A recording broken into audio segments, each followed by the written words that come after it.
Assalamualaikum warahmatullahi wabarakatuh. Saya Mela Andriani. Di sini saya akan menjelaskan mengenai bangun ruang sisi lengkung. Teman-teman bisa lihat judulnya di sini. Nah, kemudian apa sih bangun ruang sisi lengkung itu? Bangun ruang sisi lengkung itu adalah bangun ruang yang memiliki sisi lengkungan. Gambarnya saya sudah gambarkan di sini. Bangun ruang sisi lengkung itu ada tabung, kerucut, dan bola. Seperti ini gambar tabung, bentuknya seperti ini. Banyak ya benda-benda di kehidupan sehari-hari yang berbentuk tabung. Selanjutnya ini bentuk dari kerucut. Kerucut ini juga banyak sekali benda-benda yang berbentuk kerucut dalam kehidupan sehari-hari. Contohnya waktu kecil topi ulang tahun kita juga merupakan contoh dari bentuk kerucut ya teman-teman. Yang selanjutnya itu bola. Bola ini tentunya banyak sekali benda-benda yang berbentuk seperti bola. Bentuk dari bola itu sendiri dalam bangun ruang sisi lengkung seperti ini, bisa teman-teman lihat.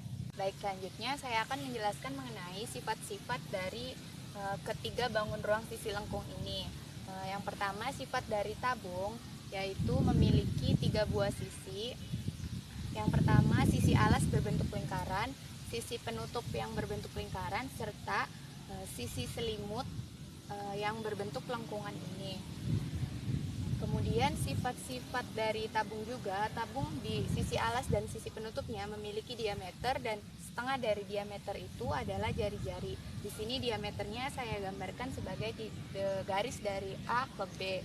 Kemudian sifat selanjutnya, tabung memiliki garis tinggi, yaitu di sini gambarnya adalah garis yang menuju dari sisi alas ke sisi penutupnya.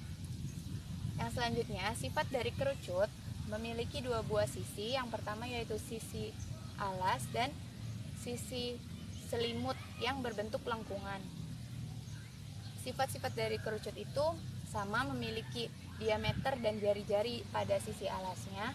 Kemudian memiliki tinggi kerucut juga yang menghubungkan sisi alas dengan titik puncaknya. Di sini titik puncaknya itu adalah titik 0, titik O. Kemudian perbedaannya dengan tabung, kalau kerucut ini memiliki sisi lengkung atau disebut juga garis pelukis, yang di sini saya gambarkan sebagai garis ini disebut juga biasa disimbolkan dengan garis S seperti itu. Yang ketiga yaitu bola. Bola ini memiliki sifat-sifat sebagai berikut.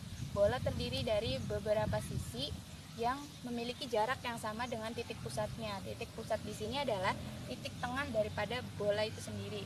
Nah, di sini titik pusatnya saya sebutkan sebagai titik O. Kemudian bola ini memiliki diameter dari diameter di tengahnya dari garis A ke B, dan memiliki jari-jari yang merupakan setengah dari diameter bola itu sendiri. Ya, selanjutnya unsur-unsur tabung itu sendiri hampir sama dengan sifat-sifatnya, yang mana ada sisi alas, diameter, kemudian tinggi, memiliki jari-jari, juga memiliki selimut tabung. Di sini rumus-rumus dalam tabung itu untuk mencari luas alas menggunakan pi r kuadrat atau sama dengan luas lingkaran. Kemudian untuk mencari volume dari tabung itu adalah luas alasnya dikali dengan tinggi dari tabung itu sendiri, atau pi r kuadrat dikali T. Kemudian keliling alasnya adalah sama dengan keliling lingkaran, yaitu 2πr. Luas selimutnya adalah 2πrt. Dan luas permukaan tabungnya dapat saya tulis 2πr T tambah bangun ruang sisi lengkung yang kedua yaitu kerucut. Unsur-unsur dari kerucut itu sendiri memiliki diameter, jari-jari, sisi alas, garis pelukis, sisi kerucut, dan tinggi dari kerucut itu sendiri. Seperti yang sudah saya jelaskan di awal mengenai sifat-sifatnya sama.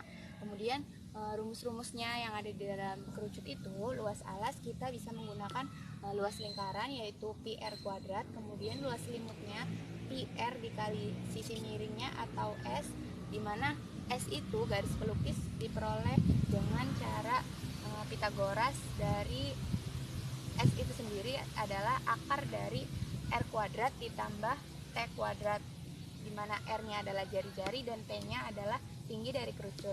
Luas permukaan kerucut dapat kita cari menggunakan rumus pi R kuadrat ditambah pi RS atau dapat disingkat pi R dikali dalam kurung R tambah S. Dan yang terakhir yaitu volume dari kerucut, kita menggunakan rumus 1/3 pi R kuadrat T. Bangun ruang sisi lengkung yang terakhir adalah bola. Unsur-unsur bola memiliki titik pusat, kemudian jari-jari yang merupakan setengah dari diameter dan sisi dari bola itu sendiri. Rumus-rumus di dalam bola, yang pertama rumus luas permukaan bola menggunakan rumus 4 dikali pi R kuadrat. Kemudian volume dari bola itu sendiri rumusnya 4/3 dikali pi R pangkat 3. Kemudian ketika kita mencari volume dari setengah bola menggunakan rumus setengah dari volume bola, yaitu 2/3 pi R pangkat 3. Baik, di sini kita akan belajar sedikit mengenai contoh soal dari bangun ruang sisi lengkung itu sendiri. Di sini soalnya itu terdapat sebuah tabung yang diisi sebuah bola besi. Nah, di mana tabung ini dalam gambar sisi alasnya atau diameternya adalah 60 cm. 60 cm ini sama dengan sisi alas dari sisi diameter dari tabung dan diameter dari bola besi. Kemudian tinggi dari tabung itu 60 cm juga. Nah, tabung ini diisi bola besi, kemudian diisi air. Nah, pertanyaan yang pertama itu, berapakah volume air yang dapat tertampung dalam tabung ini? Yang pertama. Kemudian setelah kita mendapatkan volume air yang tertampung, air yang tertampung tersebut dimasukkan ke dalam 2 buah gelas yang berbentuk kerucut.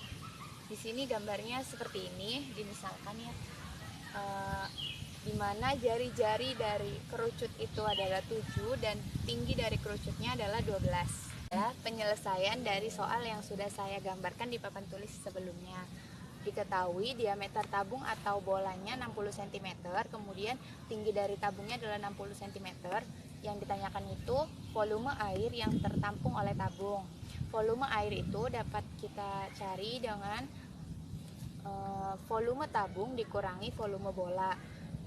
Penyelesaiannya, jari-jari tabung adalah setengah dari diameternya, 60 dibagi 2 sama dengan 30 cm. Kemudian volume tabung itu menggunakan rumus pi R kuadrat dikali T. Kita langsung substitusikan, 3,14 adalah pi, R-nya adalah 30 dikali 30 dikali tingginya adalah 60. Hasilnya adalah 169.560 cm3.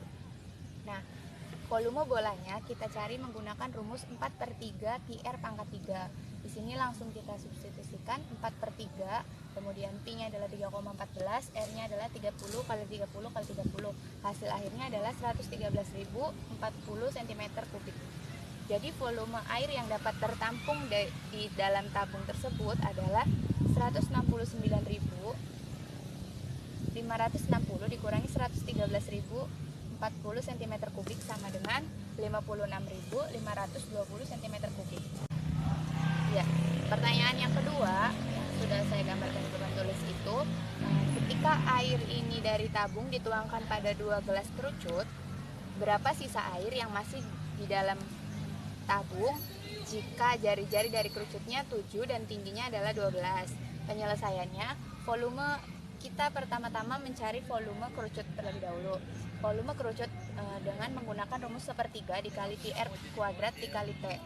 Langsung kita substitusikan, 1/3, 22/7 adalah pi-nya, 7 dikali 7 dikali 12 adalah R kuadrat T-nya. Kemudian hasilnya adalah 616 cm3.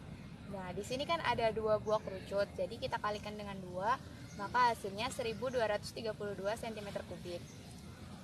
Sudah kita temukan volume kedua gelas kerucut ini. Yang selanjutnya adalah volume sisanya adalah dengan mengurangi volume air dikurangi volume dari kedua kerucut. Di sini langsung kita masukkan dengan hasil yang tadi, 56.520 adalah volume airnya dan 1232 adalah volume 2 kerucutnya, sehingga hasil airnya adalah 55.288 cm3.